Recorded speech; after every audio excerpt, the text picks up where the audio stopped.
शांति देहम, ओम शांति देहम। जय जय जय जय जय जय जय जय जय जय।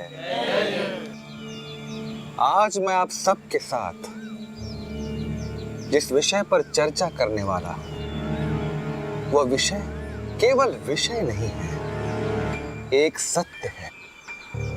एक ऐसा सत्य जो समस्त मानव जाति के जीवन में ज्ञान का प्रकाश डाल सकता है। कल्पना कीजिए, रात का समय है, आप गाड़ी चला रहे हो और आप देखते हो कि आपके सिग्नल की बत्ती लाल हो गई और देखते हो कि सिग्नल पर तो कोई भी ट्रैफिक हवलदार नहीं है और सोचते हो कौन देखने वाला है, तोड़ देते हैं सिग्नल। किंतु आपका आभास होता है वो गलत है और आप अपने आप को गलती करने से रोकते हो। इसी को कहते हैं संयम। पशु और मानव के बीच का एकमात्र अंतर, हमें संयम का एक वरदान मिला है। इस संयम के विषय में मैं आप सबसे और भी चर्चा करूंगा, किंतु अगले डिस्कशन में। प्रार्थना का समय हो चला। जय जय जय जय जय जय।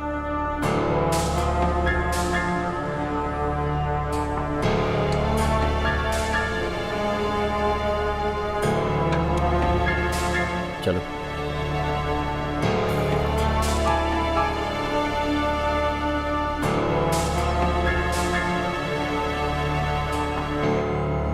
प्रज्ञा, कैसी हो तुम? तुम्हारी बोली सुधरी कि नहीं? जी गुरुजी, पहले से कम हकलाती है। प्रज्ञा, भूतकाल को भूल जाओ। Forget the past. Live in the present. लगता है तुम्हारे साथ एक सेशन और करना होगा। मेरे झील किनारे वाले आउट हाउस में आज रात को 10 बजे आ जाना। गुरुजी, बात दरअसल ये कि प्रज्ञा आनी। तुम कब से प्रज्ञा के वकील बन गए? उसे बोलने नहीं दोगी तो उसका खोया हुआ आत्मविश्वास कैसे लौटेगा? बोलो प्रज्ञा।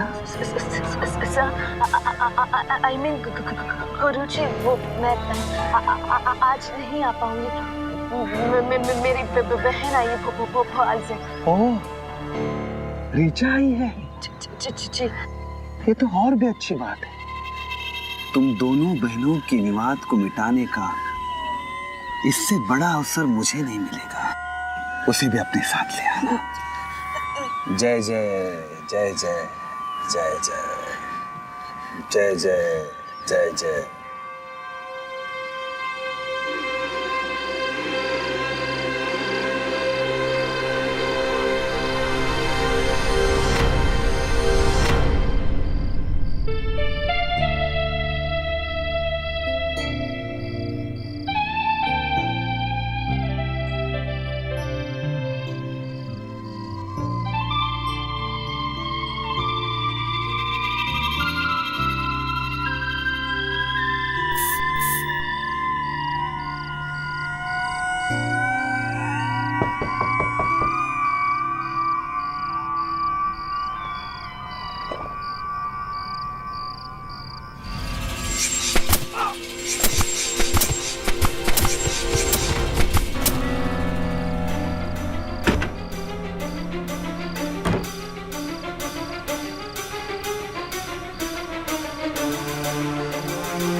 आप?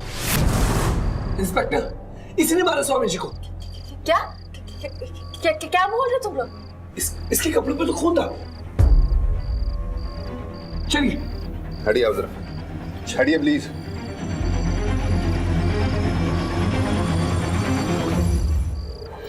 विक्रम, सावंत, पूरे घर की तलाशी लो। रीता, बेडरूम देखो।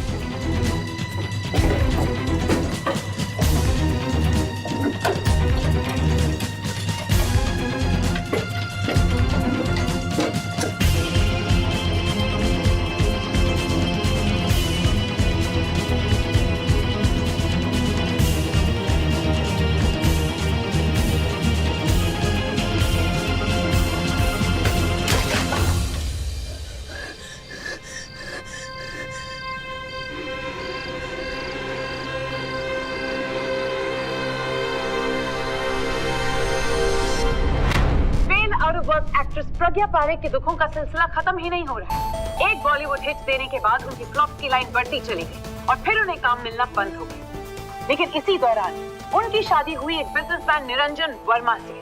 लेकिन उनके जुल्म और उनके अब्यूज से परेशान होकर ये शादी 2 सालों में ही टूट गई। टूटा घर, टूटा करियर और टूटा दिल। इसी वजह से प्रज्ञा को नर्वस ब्रेकडाउन हुआ और फिर प्रज्ञा ने अपनाया एक बहुत ही स्पिरिचुअल पाथ, स्वामी सत्यानंद की भक्त बनके।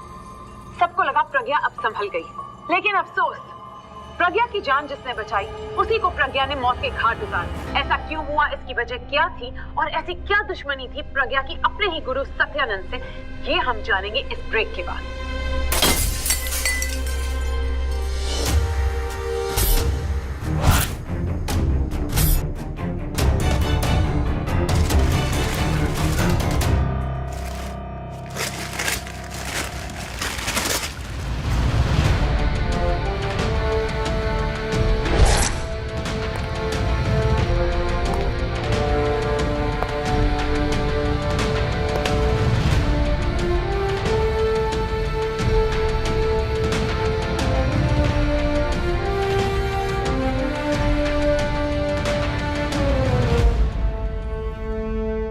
बेकसूर है सर, इनोसेंट है वो।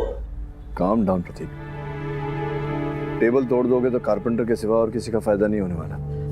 हम सॉरी सर, लेकिन प्रज्ञा को लेकर मैं बहुत ही इमोशनल और पॉजेसिव हो जाता हूं। कॉलेज के दिनों में अगर उसे कोई गलत नजर से भी देख लेता था तो मैं और यहां मैं कुछ नहीं कर पा रहा हूं, कुछ भी नहीं कर पा रहा हूं। ये तो मुझे बताओ प्रतीक कि अंततः क्यों प्रज्ञा ने स्वामी सत्यानंद का आरोप अपने सर लिया? अरे अपनी उस साइको बहन को बचाने के लिए। बिलीव मी सर, सत्यानंद को ऋचा नहीं मारा है। ऋचा? प्रज्ञा की बड़ी बहन, भोपाल कॉलेज में हमारी सीनियर थी सर, 1 नंबर की बुली थी वो। प्रज्ञा को हमेशा अपने अंगूठे के नीचे दबा के रखती थी। बिना उसकी इजाजत के तो प्रज्ञा कुछ नहीं कर सकती थी सर। Really interesting. तो इस समय वो कहाँ है? और फरार है। कत्ल के दिन भोपाल से यहाँ आई थी, तब से उसका कोई पता नहीं। इंटरेस्टिंग।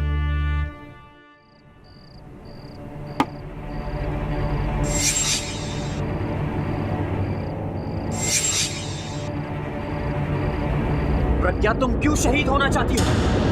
बंद करो ये सब। बताओ मिस्टर पाठक कि तुमने सत्यानंद को नहीं मारा है। मैं नहीं मारा है। तुमने मारा? कैसे? नेल गन से हमला करके। नेल गन से हमला करके? जी। राइट।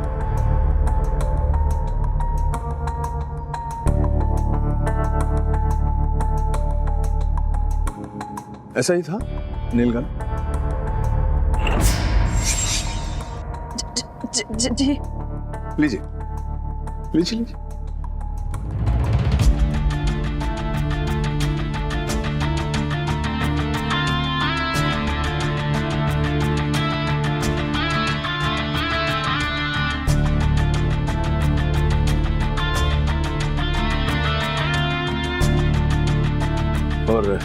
ये लीजिए नील।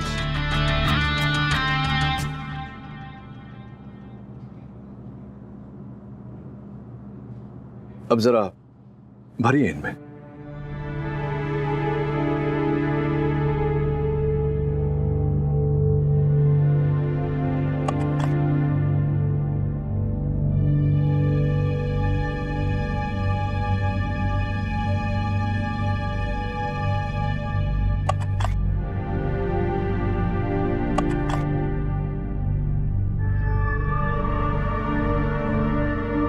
क्या बात, लोड करना नहीं आता आपको?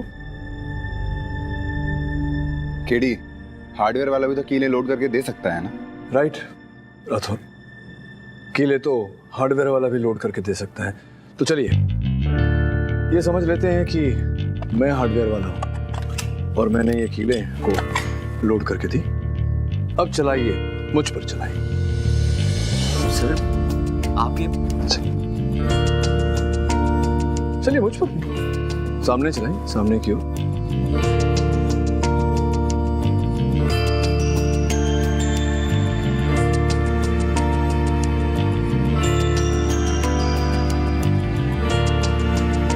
संभाल के ऐसे अगर चल गया तो कीला आप ही को लग जाएगा। आइए मुझे दे दीजिए। Thank you. अद्भुत बात है कि आपको नेल गन चलाना नहीं आता। एक भी नेल आप चला नहीं पाए, लेकिन सदानंद जी के देह पर 35 हमले हुए थे। ये कैसे कर लिया आपने?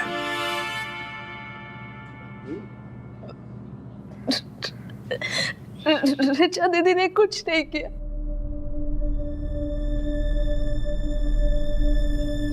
प्लीज उन्हें कुछ मत करना। कुछ नहीं किया उन्होंने। प्रज्ञा, तुम अपनी बहन का गुनाह अपने सर नहीं ले सकती। दे सकती हूँ मैं, क्यों ना लूं?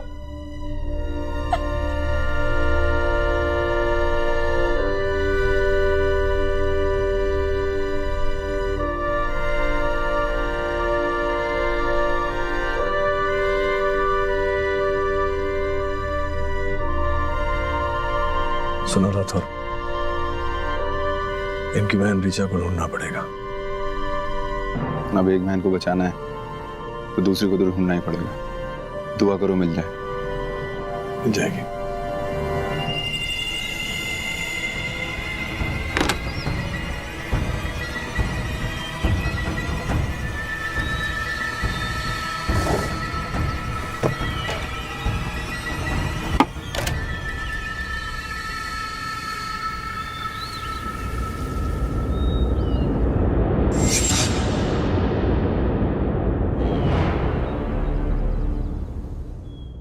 Please be seated.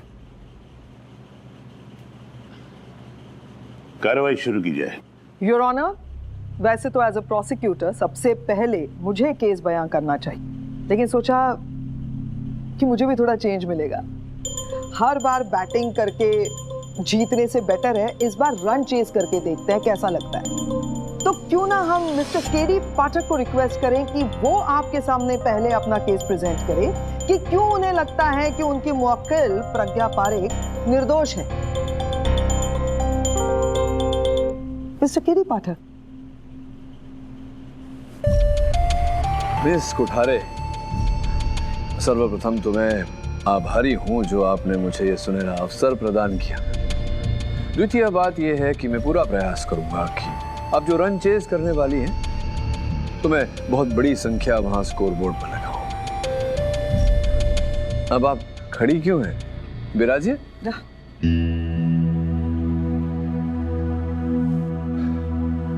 Your honour, ये चित्र है दो बहनों की, प्रज्ञा और इनकी बड़ी बहन ऋचा, जो इनसे आयु में 2 साल बड़ी है। उस दिन योर ऑनर स्वामी सत्यानंद से भेंट करने ये दोनों उनके आश्रम में पहुंची। मैं ठीक कह रहा हूँ? जी सर, मैं और दी रिक्शा से गए थे। तो इस तरह जाती है अपने स्वामी से मिलने, अकेले, और वो भी रात में? ऐसी बात नहीं, मैं